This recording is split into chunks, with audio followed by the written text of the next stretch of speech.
connect. Click connect to show now. You are connected as the host. Welcome, host. You are now in the host room and can manage your callers from the call-in studio web interface.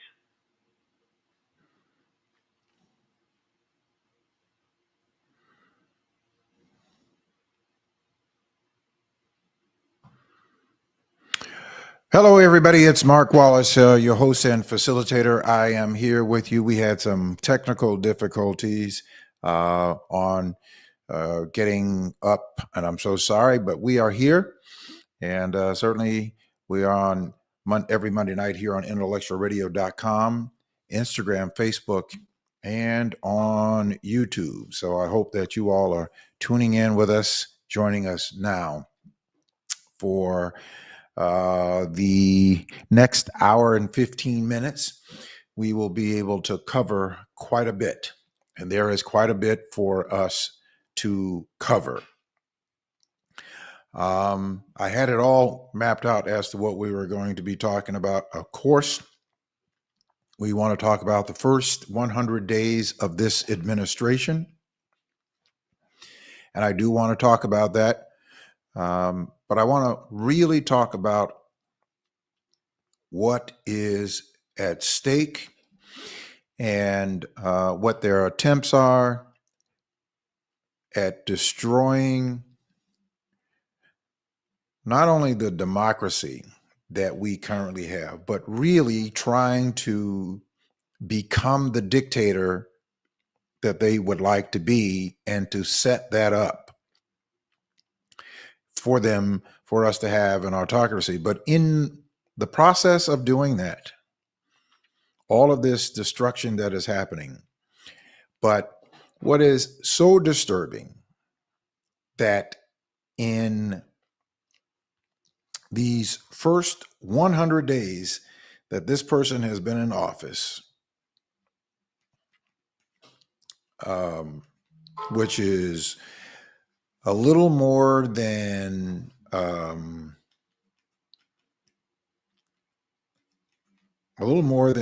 14 weeks that this person has been in office. And it's really, I want you to really listen to this and engage in this in context. This is not about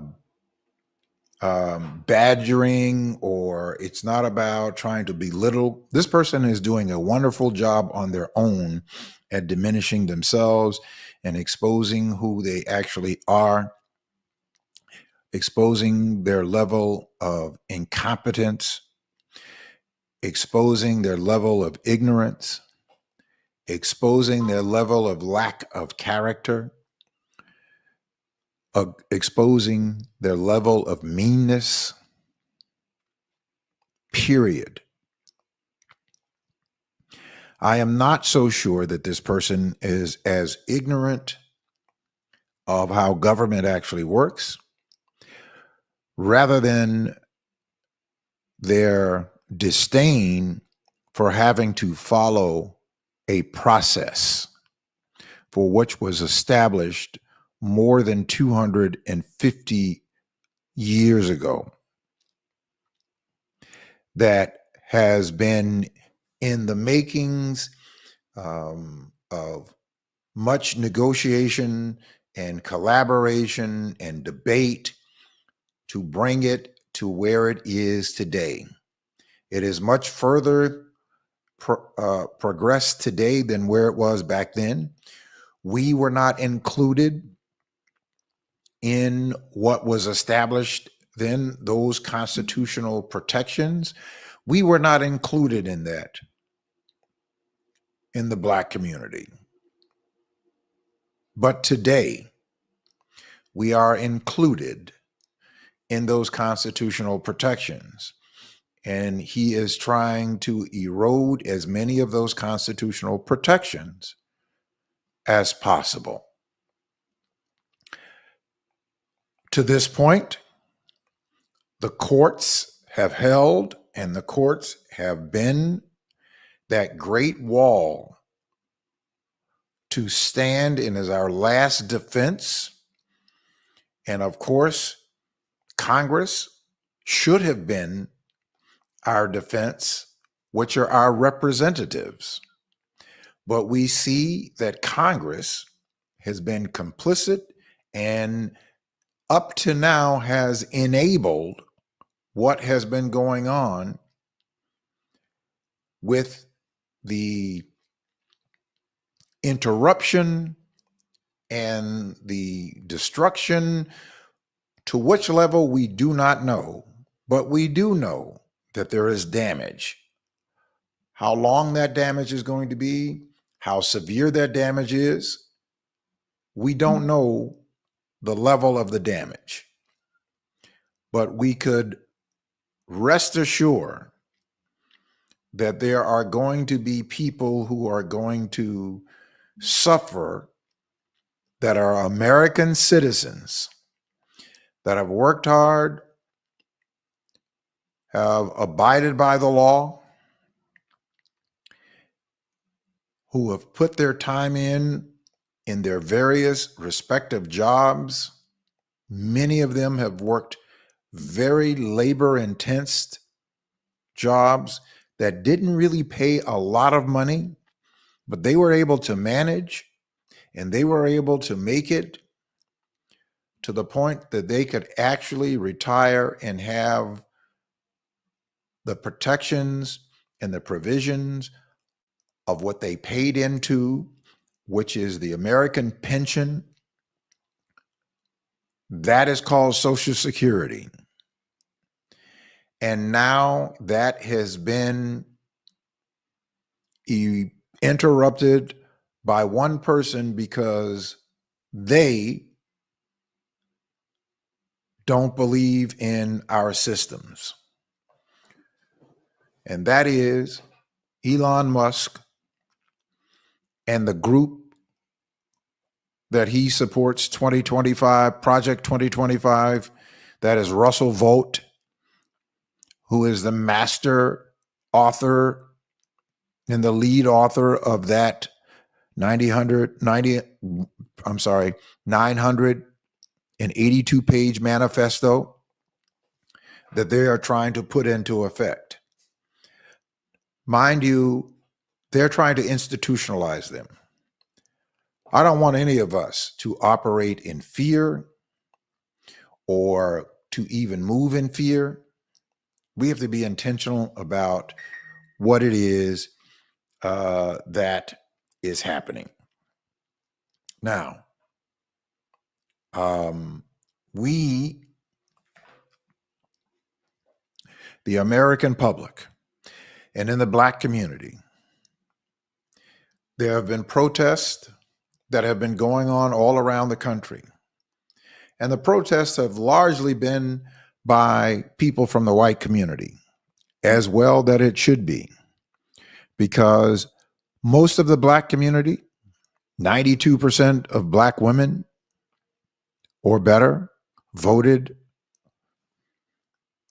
to continue the progress that was being made under the Biden-Harris administration. More than 82%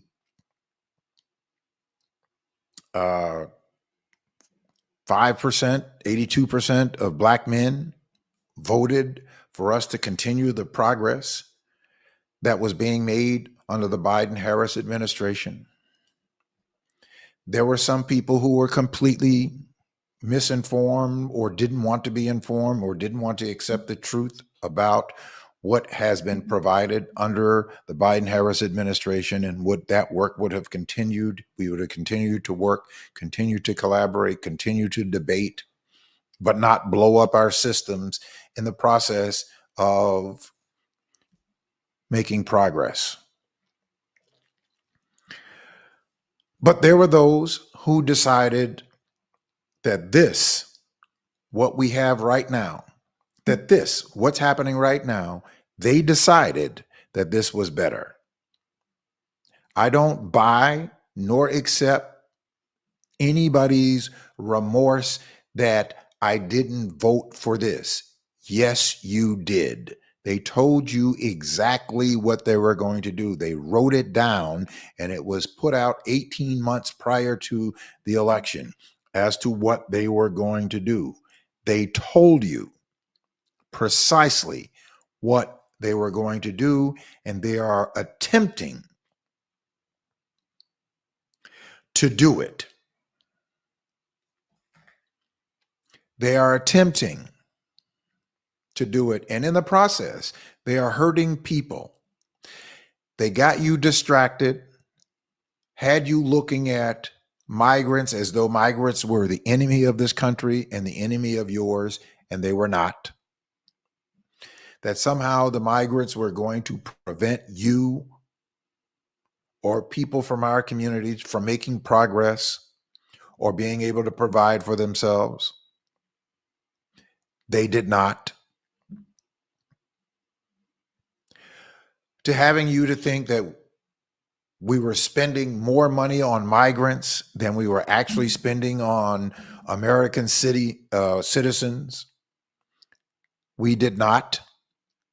For example, here in Chicago, we have federal funding of $8.5 billion to provide for people who are homeless, to provide for people who are poor, to provide support for people who are in very difficult situations right here in our city, and to provide for people like the migrants that were forced here by a Republican governor in Texas to try and make a political point because of their meanness, because of their non-compassion to human life. They did all of this to keep a number of people distracted and to work on your emotions and to work on your level of ignorance. And ignorance just simply means that you do not know.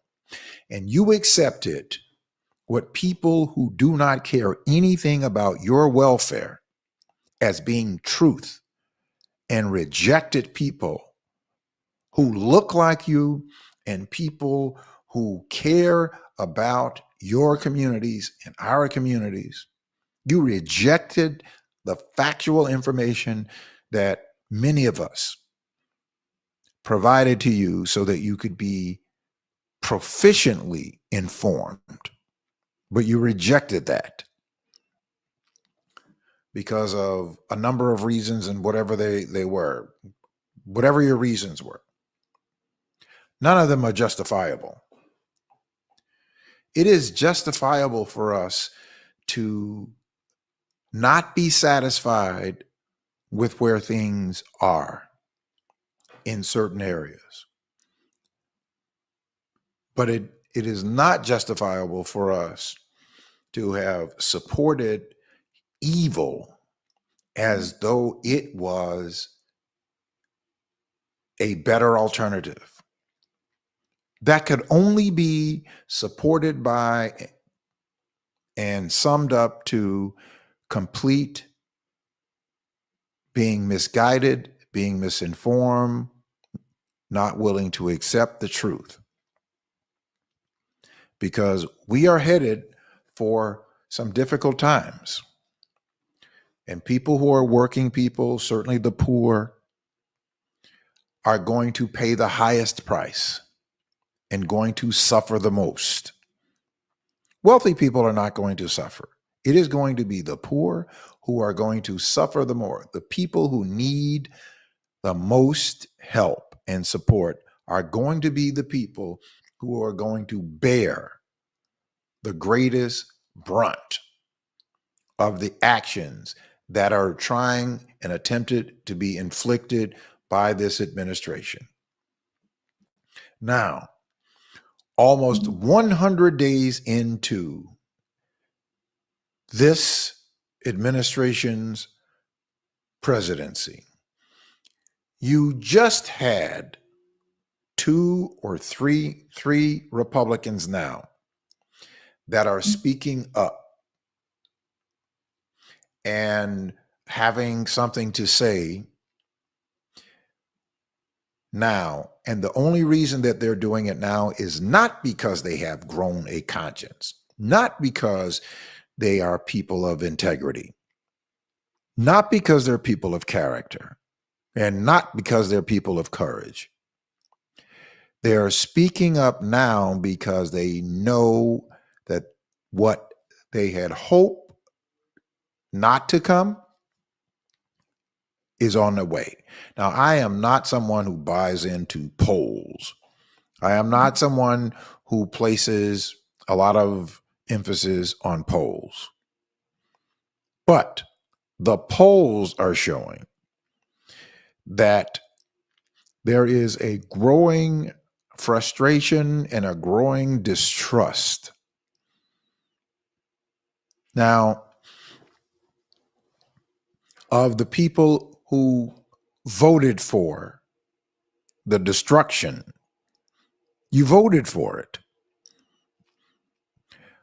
And it is happening across those Republican districts where the Republican Senate and House representatives are elected. And I'm talking about ruby red districts. And they are starting to feel and understand that they now are at risk. So they're growing a spine to speak up. Has nothing to do about you or their concern about the public, and they're concerned about the country. It is their concern about themselves. They are in self-preservation mode. The president is being largely looked at as being incompetent. That's what the fact of the matter is. They don't want to say it in the media, but the fact is that there are people who voted for this that are now calling this and their representatives and telling their representatives that you better do something. Because what this man and his cohorts are doing, we don't accept. And if you don't do something to protect us from whatever it is that they're trying to do, we're going to make you pay a price at the ballot box, which is certainly what people should do. But so that's where you are hearing for Republicans speaking up, because 2 weeks ago, they never would have said it when they thought that his ratings or his approval ratings were much higher than what they actually are. And it's going to get worse because you're dealing with a person who, in my view, is a sociopath and has zero conscience or concerned about doing anything that remotely is supportive of doing the right thing in terms of governing to make life better for those people who need help. And certainly making it better for those people who provide goods and services, for them to be able to provide those goods and services, for them to be able to employ the people who help to provide those goods and services. But this is what people voted for. And this is the damage that is going to be realized over the next 8 weeks. We are going to be seeing towards the very end of May, you're going to start to see some of the results of these actions that have been taking place.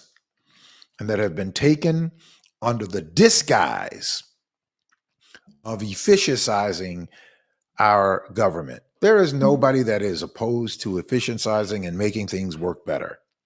I, for one, am one who supports doing things to make things work better, but not to destroy the systems that we have worked so hard, and people who long before us have worked so hard to get us to the place where we can continue that work to make it better. You don't blow it all up because you have different aspirations. One single person. That's why it was set up the way the founders set it up, so that there is broad discussion, there's broad debate and deliberation, and there has to be broad consensus to establishing decisions. That's what political science is. Political science is they use the same methodology, except for they are study people. And that is where you bring people together, you have ideas, and you draw consensus. You have a question to answer a question to come up with solutions that are going to be good for the broader community. That's political science.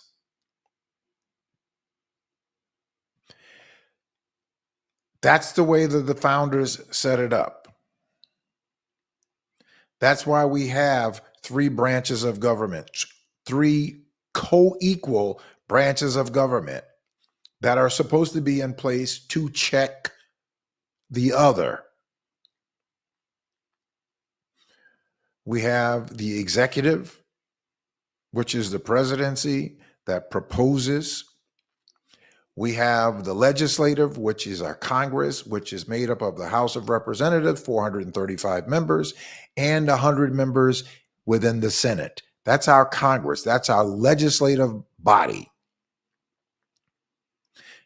And those two bodies represent the will and the collective consensus of we, the people.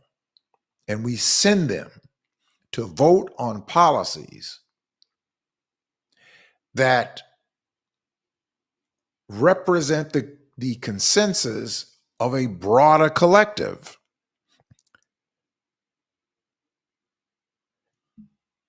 And we have a judiciary that is in place that when the legislative and the executive branch, one or the other or both, supersedes its authority, and there is a question about whether what either is doing is within the bounds of the Constitution, the judiciary is in place to answer that question. That's what it is supposed to be. That's how it's supposed to function. But we have a person who wants to blow all of that up. And many of you voted for that, not understanding the consequences of that decision. And regrettably, we are seeing the consequences of a bad decision where we are 99 days and a half in to seeing what the foundation and what the future of this administration is if we do not act. Now, I would want for the Black community specifically, for us, to finally stop with the ideology that there is something bad about organizing ourselves together so that we can have a stronger voice within a system that we are now included in, that they are taking as much effort to excommunicate us or X us out of that exclusiveness. We can do something about that. But I want for us to drop whatever the egotistical arrogance that we have been submitting to, that is destructive to the progress of our communities. Organizing ourselves together has nothing to do with being anti anyone else. To be pro for the liberation and lifting of Black communities everywhere is not inextricably tied to being anti anybody else at all. I saw a clip that by Claude Anderson, and many of you know Claude Anderson, who wrote Powernomics, and some of you may have even seen some of or seen him. He's been here a few times. But I saw a clip that I wanted to share with us. It was on social media. Over the weekend, I saw this. And so I asked for my technical producer to edit it so that we could play it on tonight's program. And he asked the question, and he says basically what it is that I have been talking about. Because I've been involved, or we've been involved with some campaigns. And in some of those campaigns, some Black people are talking, and we're talking about how we have to be careful with talking about Blackness, or talking or making seem things as though we're just talking about the Black community. What we are talking about, and understand, when we are talking about lifting and elevating the Black community, when you lift and elevate the Black community, every other community is lifted, because we buy most of our goods, most of our services from people who don't look like us. Yes, we have a few Black people who have some businesses that we like to support and will support, but most of our money goes somewhere else, to banking, to utility companies, to grocery companies, to clothing outlets, auto companies. All of these goods that we use, we primarily buy them from white-owned companies. And he paints the picture of how we function. And why is an interesting question to me. Why we find it so objectionable to organize ourselves together when we have the ability to do so, when we have the numbers to do so, to really effectuate some equitable change and reparation for our community. We have the wherewithal to do it right here where we are in Chicago and Cook County in the state of Illinois. We have the numbers to be able to effectuate a real reparations representation, from education to economics, for our communities. And in doing so, Lifting our communities will lift every other community in Illinois, Chicago, and Cook County, and we will send and show an example to the rest of the country what happens when Black people are allowed to participate at an equitable level like everyone else. And so Claude Anderson points that out in this clip that I want to share with you. Every group on this earth understands that you're in a team relationship. Racism is a team sport. It came into existence as a team. You play as a team or you lose by default. And only with Black folk do people get upset when Black folks start talking about coming together and uniting and working together and cooperating together, buying from each other and supporting each other. You know why? For a simple reason that everybody understands. When you come together and unify, that signifies strength. And right now, everybody right now is pimping and hustling Black folk. They've been pimping and hustling Black folk for 400 or 500 years. We spend approximately 97% to 98% of all our money outside of our own community, as an example. And we don't practice group economics. We don't practice group politics. All that makes, when we spend 98% of all our money outside of our community, what that does, it makes the other groups enriched. They now are living off of two incomes. They live off of 100% of their money and 98% of our money. And what are we left with is 2%. Where everybody else is living off of 198% of everything, we live off of 2%, which makes it impossible. And so you start talking about unifying Black folk, that's a threat. They're saying, you're going to cut off your money from us? You're going to cut off, we're living off of two incomes. You're going to reduce us down to one income? That's a threat to them. Also, it's a threat when you start talking about unifying Blacks and looking out for your own people.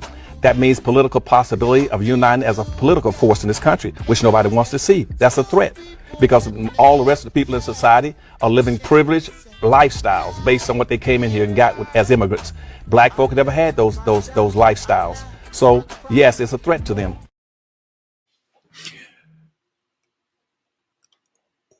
Without a doubt, it is a threat. It is a threat to them because of several reasons. More importantly, the one reason is that they want to be in total power, in total control. As long as they are in total control, then they set the tone. They set the tone and they control the major purse strings. And they make all of the major decisions as it impact our lives. So what is it that we are psychologically playing into this not being or not willing to cooperate with each other? Here in Chicago, in April of 2025, there are more than 660,000 registered Black voters in Chicago to date, and another 150,000 that are eligible because they've aged in. In Cook County, we are at 1.7 million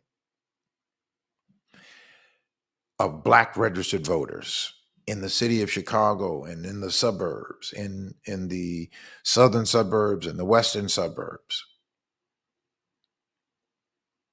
We have an enormous foundation of a community to draw from and to organize from, to build a strong voice, to be the selector, to be the elector, and to be the determiner of the policies.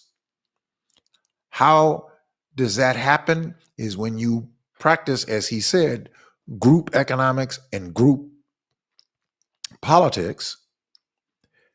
You get to be the decider. You get to actually tell your representatives what to do, and they do it.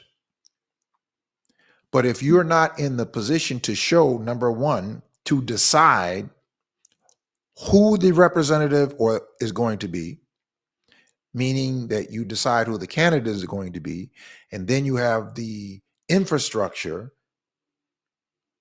to elect that a candidate. So we've gone through the selection and now to the election. We elect them. So the candidate knows that, one, you have selected the candidate and elected the candidate. And in order for the candidate to, or the now elected representative to stay the representative, what do they have to do? They have to respond to the base. Now, we can do that on multiple levels. We have in this state 193 Black elected representatives. I'm going to say public officials, because what we have in terms of representation, we don't have 193. But we have 193 people elected to various offices in the state of Illinois, in our municipalities, in our countywide, and in our statewide, and in our federal representation. There are people who are Black that looks like you and I that are in those offices. But we are not reciprocating, or we are not receiving the equitable share of the resources because they are not representing the agenda, or an agenda that reflects lifting people out of the poor in our communities and enhancing the middle class and creating opportunity for those who want to be in business, or those who are in business to do business with our governments. At every level, we are insufficiently represented. And the reason that we're insufficiently represented is because of our lack of discipline, organizing ourselves together so that we can have the voice to do that. Organizing ourselves in our own union of group politics so that we can drive all of those arms, from education to economics, to making sure that the resources are invested equitably where we live in our communities, so that our schools, our businesses, our infrastructures are just as equitably represented as people on the north side or any other place in the city of Chicago, the county of Cook, and the state of Illinois. So it's really on us to break this cycle of not being willing to cooperate, or to accept the consequences of not being willing to cooperate amongst each other, with each other. If we decided to cooperate in mass, we could bring in the policies that would be more reflective and supportive to elevate our communities. We could do away with policies that are aggressive, that impact our communities, like what we see happening. If we do one thing by being willing to organize ourselves together, just to demonstrate to ourselves what that power actually looks like and what that power can actually deliver, not to function in the way that we see being functioned by the current administration at the federal level.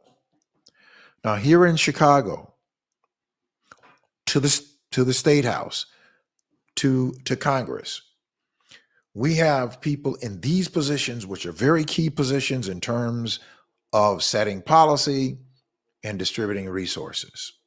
In the city of Chicago, we have a Black mayor. We have a Black Cook County Board president. We have 20 Black aldermen. We have 6 Black Cook County commissioners. And then we have other commissioners throughout the county in various different positions. Then we have 22 black state representatives. We have 10 state senators, 4 United States Congress people, a black lieutenant governor, a black city treasurer, a black attorney general. We have these people in these very key positions, 17 black mayors in the south suburbs.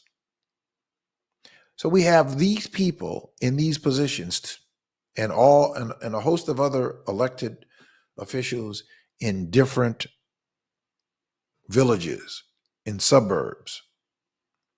193. One particular suburb that we have worked with that is a middle class community, upper middle class community that is 63% black, 27% white, yet it has a 100% white administration. And the black folk in that village would not vote to elect a black qualified woman to be on as mayor for the village of Flossmoor.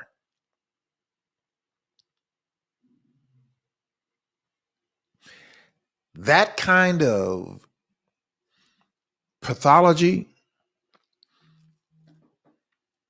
we have to break the cycle. We have to break the cycle that you have a community that is more than 2/3 of the community contributing to more than 2/3 of the resources in that community.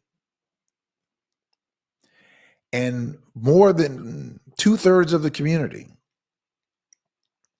overwhelmingly would not support making sure that there was somebody in the executive branch that reflects our part of the community. What they said was, based on their not participating and those who participated, that it would be better for us to have white people in control of us, leading us, telling us exactly what to do.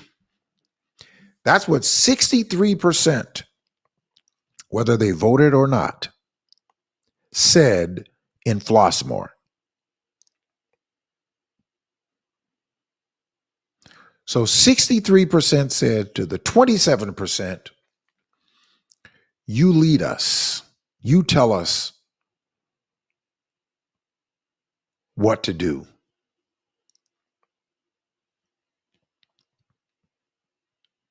We don't need to have a voice. That's essentially what they said by not supporting it. Now, they do have a change, and I'm not sure if it's an equitable change because there is one black person on the trustees board. His name is, I think his name is Lofton. I don't know what his first name is. That I'm not so sure that he's going to stand with the other 3 black trustees on the board, because if they did stand together, they could hold the administration, the executive branch, accountable, and certainly could hold them at bay if they were not delivering equitably to the black community. So they do have at least that available to them if, in fact, they would coalesce. But based on the way that we have done things, we're not sure of that. I'm not saying that it's not going to happen. I'm just saying, but we'll have to see how that holds and how that works out.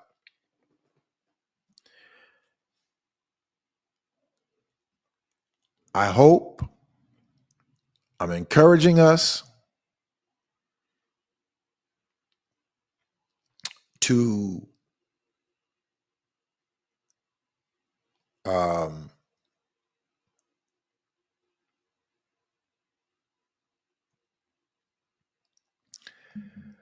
to really do some soul searching within ourselves, and to do something that we've never done before, and put ourselves in a position to get something in the way that we desire, that we've never gotten before. Now, my former pastor would say this, is that if you want something that you've never had, you've got to do something that you've never done.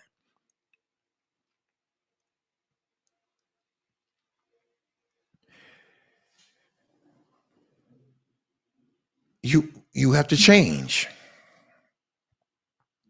You have to change. We have to change. We can't sit back and say, well, they're going to do it anyway. Of course they're going to do it anyway. They're going to do it anyway as long as we allow for it to happen.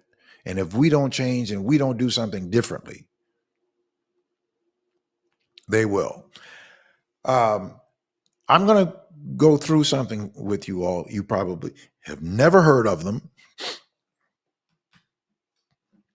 but I found out about something.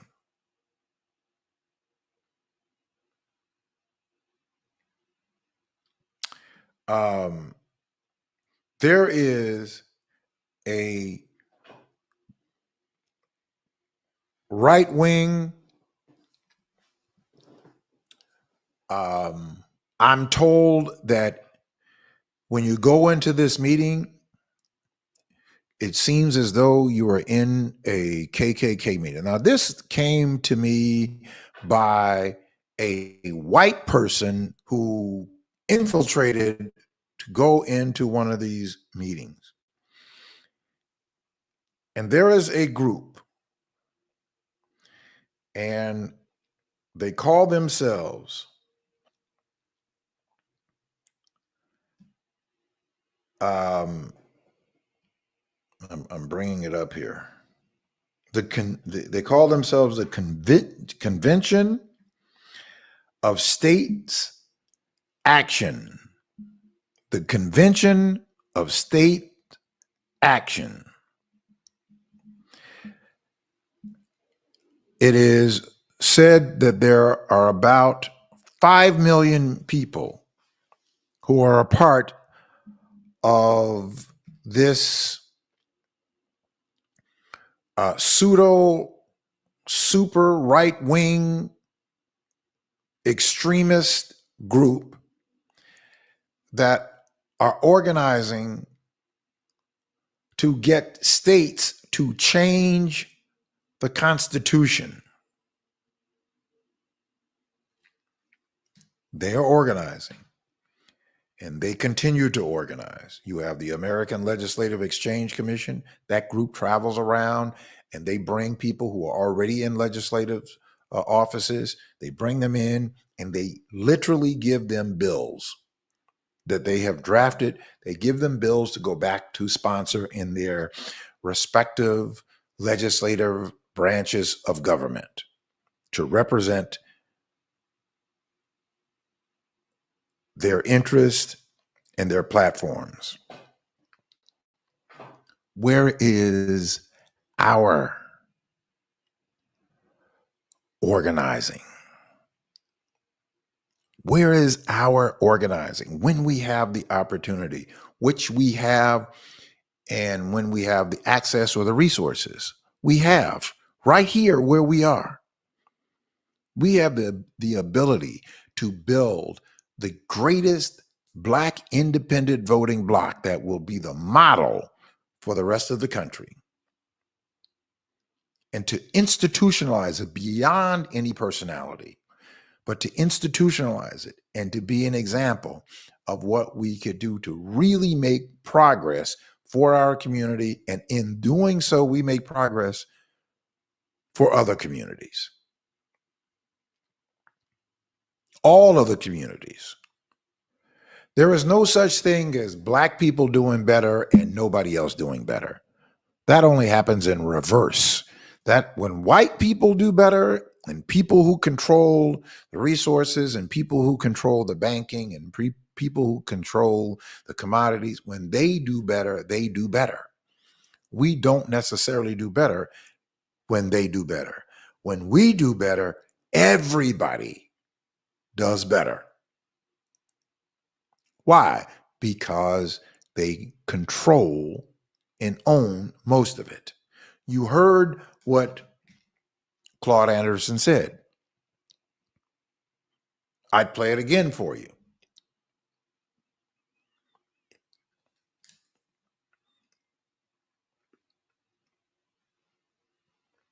But he basically demonstrated to us what we are actually still practicing in 2025.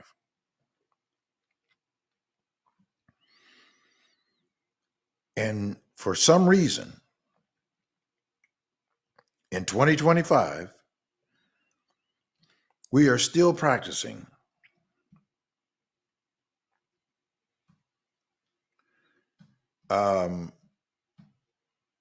what some would call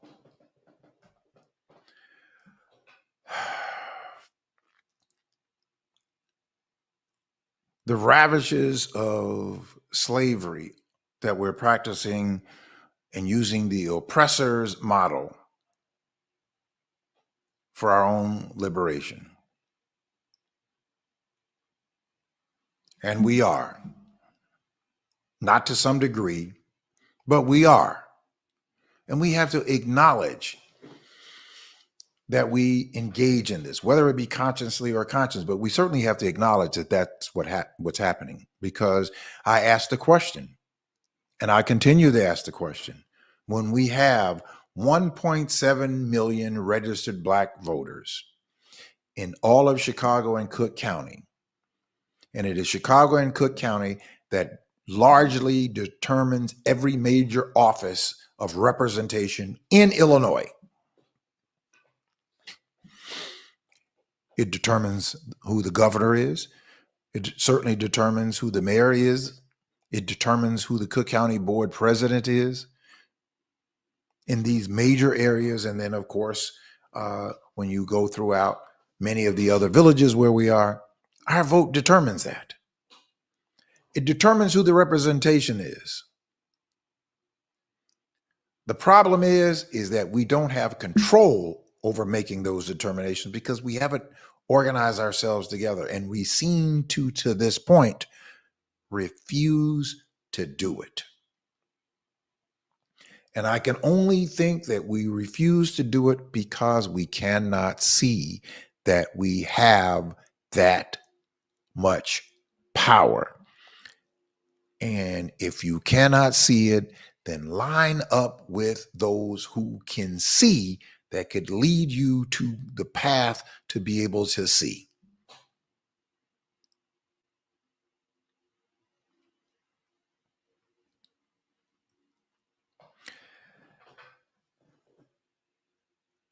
We must overcome,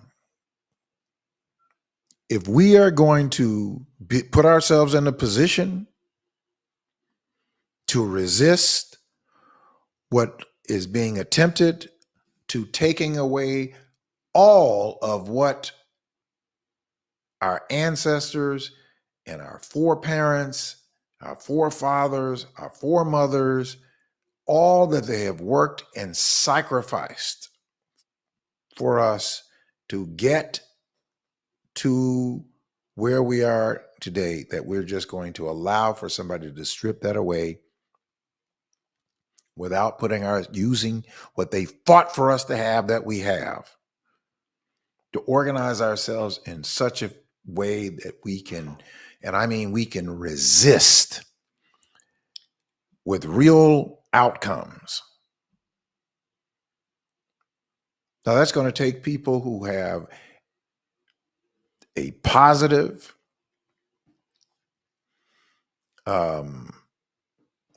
conscience and attitude to move forward to do it.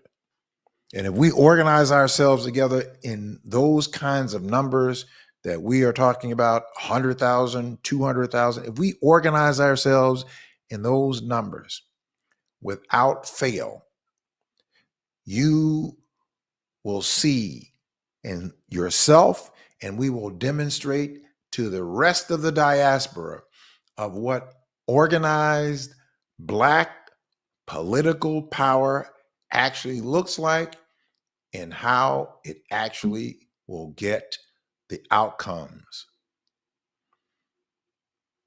We could literally reverse this cycle of inequity if we would just organize ourselves together and move in a unified direction together. There is nothing that we can't do. Now, I am going through this because all of the other rhetoric and all the other conversation, without having a plan and then executing that plan, and it's a fundamental plan. It's not a new plan. It's fundamental.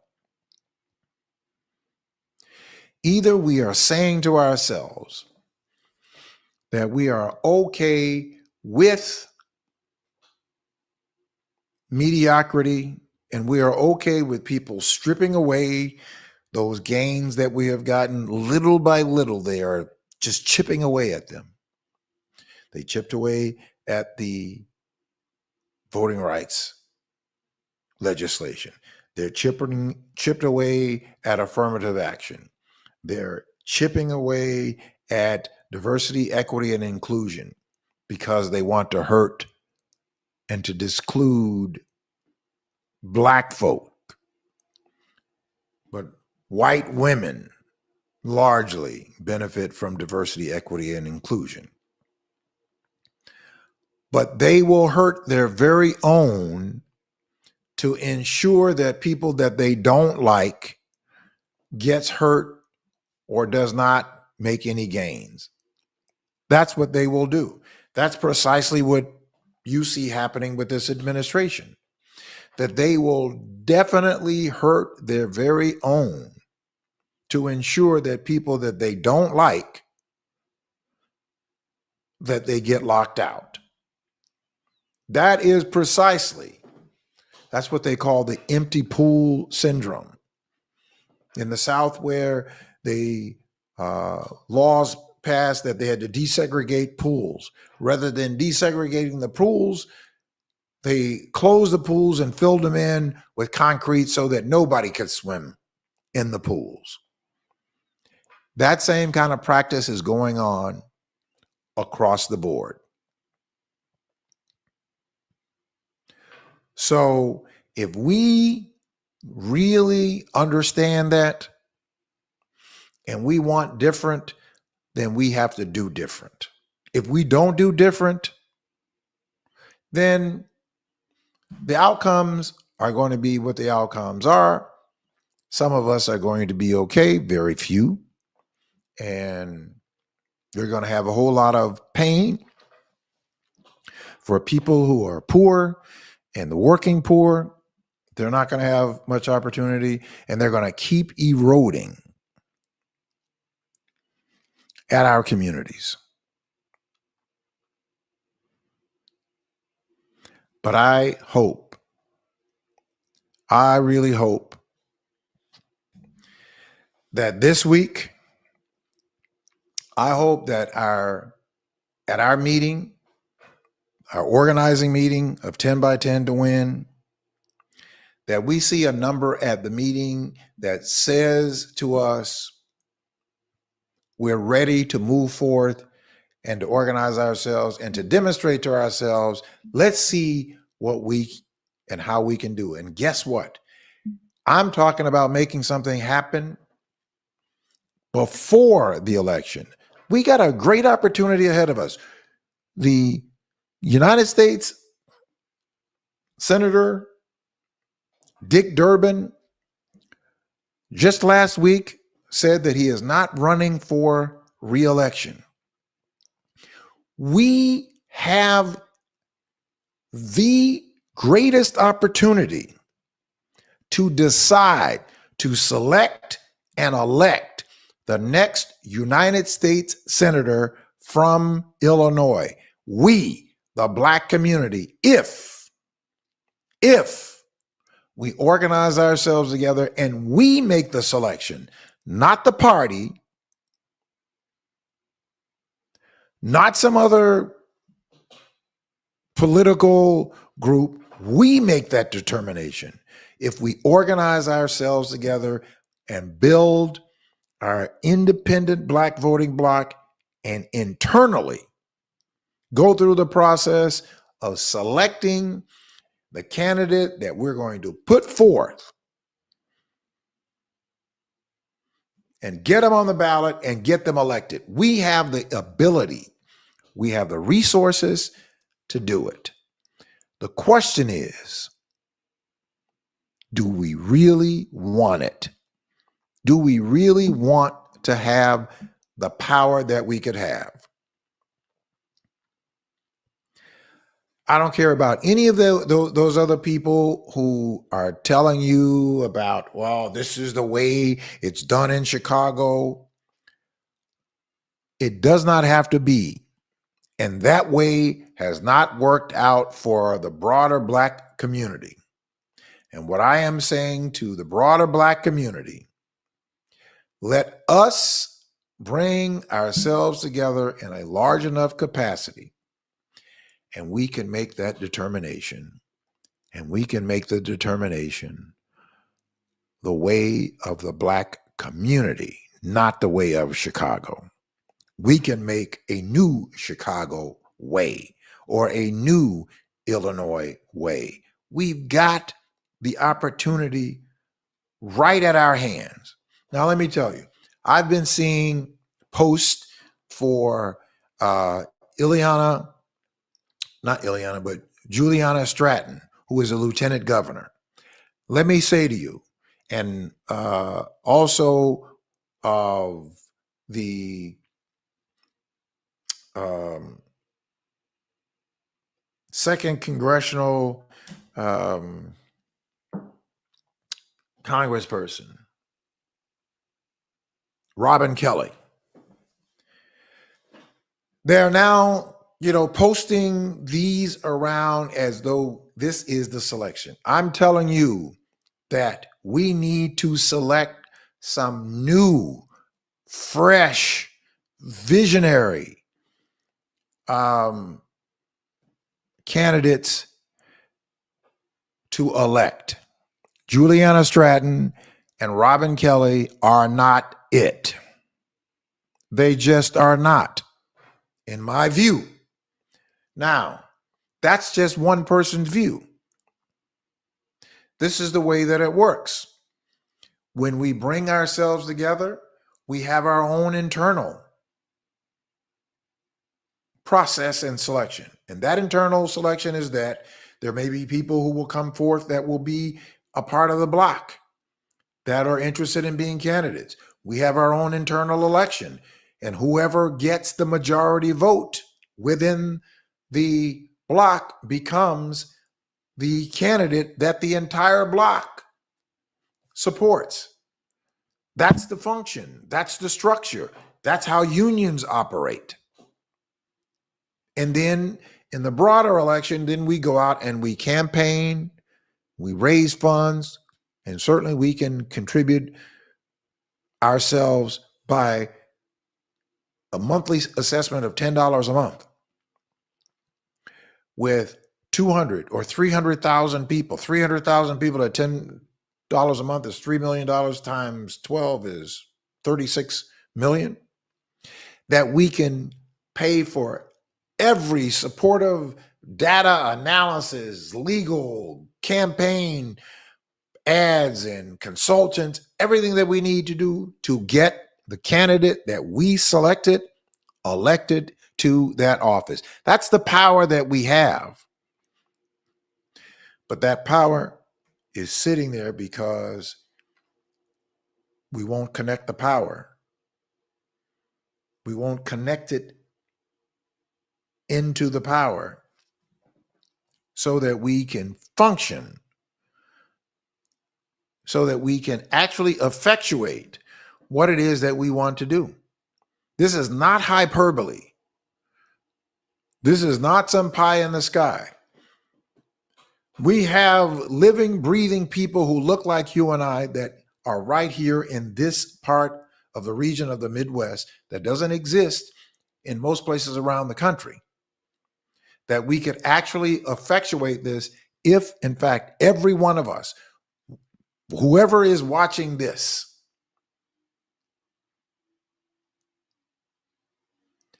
if we were to bring ourselves together Thursday night, if we were to bring ourselves together and bring others that you know to come and say, we're willing to be a part of this broader block.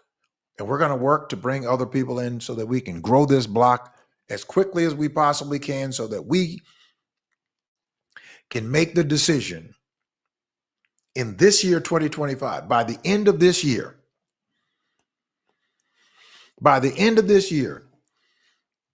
we can organize our block to be at least, at minimum, 100,000 people strong so that we can determine who we want to select as the next candidate to elect to become the next United States Senator. If we did that, the person who becomes the next United States Senator, when they go to the Senate, that person is going to go to the Senate earning $184,000 a year, plus insurance and whatever the other perks that come along with being a United States Senator. But they have to go and they have to represent the will of our community. Why? Because we got them, we selected them, we elected them. And if they don't, we can take them back. And believe me, once they get there, they're going to want to stay. But they got to earn to stay. But we've got to put ourselves in a position of boss. We've got to put ourselves in a position of deciders first. So let us organize ourselves together. Join us on Thursday. Let's collaborate ourselves together. Let's organize ourselves together. I'm going to play it one more time for those of you who may just have joined us. Watch this clip. This is what it's all about. This is what it's all about. Every group on this earth understands that you're in a team relationship. Racism is a team sport. It came into existence as a team. You play as a team or you lose by default. And only with black folk do people get upset when black folks start talking about coming together and uniting and working together and cooperating together, buying from each other and supporting each other. You know why? For a simple reason that everybody understands. When you come together and unify, that signifies strength. And right now, everybody right now is pimping and hustling black folk. They've been pimping and hustling black folk for 400 or 500 years. We spend approximately 97% to 98% of all our money outside of our own community, as an example. And we don't practice group economics. We don't practice group politics. All that makes, when we spend 98% of all our money outside of our community, what that does, it makes the other groups enriched. They now are living off of two incomes. They live off of 100% of their money and 98% of our money. And what are we left with is 2%. Where everybody else is living off of 198% of everything, we live off of 2%, which makes it impossible. And so you start talking about unifying black folk, that's a threat. They're saying, you're going to cut off your money from us? You're going to cut off, we're living off of two incomes. You're going to reduce us down to one income? That's a threat to them. Also, it's a threat when you start talking about unifying blacks and looking out for your own people. That means political possibility of uniting as a political force in this country, which nobody wants to see. That's a threat because all the rest of the people in society are living privileged lifestyles based on what they came in here and got as immigrants. Black folk never had those lifestyles. So yes, it's a threat to them. It's a threat to them. We've been pimped. We've been hustled. Now it is time for us to take control. Now it is time for us to dispel all of that. But we've allowed it to happen, but we can change all of that. We don't need to go and beat ourselves up. But what we can do is we can reposition ourselves and institutionalize it so that it doesn't die if one person dies. That we institutionalize it just like unions function. When the season is up, the president of the union, you get a new president, but the union stays intact. The system stays intact. All right, look, do me a favor. Join us on Thursday night. Join us on Thursday night. I'm going to put it in the text. We can do this thing. Text 10x10 to this number 1385. 10x10 to the number 855-909-1385. Right now, we're talking about organizing ourselves to strengthen ourselves to get to a solution. That's what we have to do.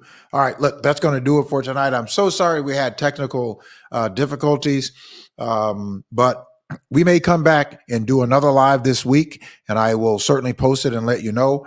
But everything is going to be emphasized upon us organized. I want to thank intellectualradio.com. Thank you very much, Earl Winfrey, and all of the staff at intellectualradio.com for facilitating us every Monday night. Look, folks, we've got to do it. I'm going to look for you on Thursday night. Thank you all so much. Have a great, great night. Peace.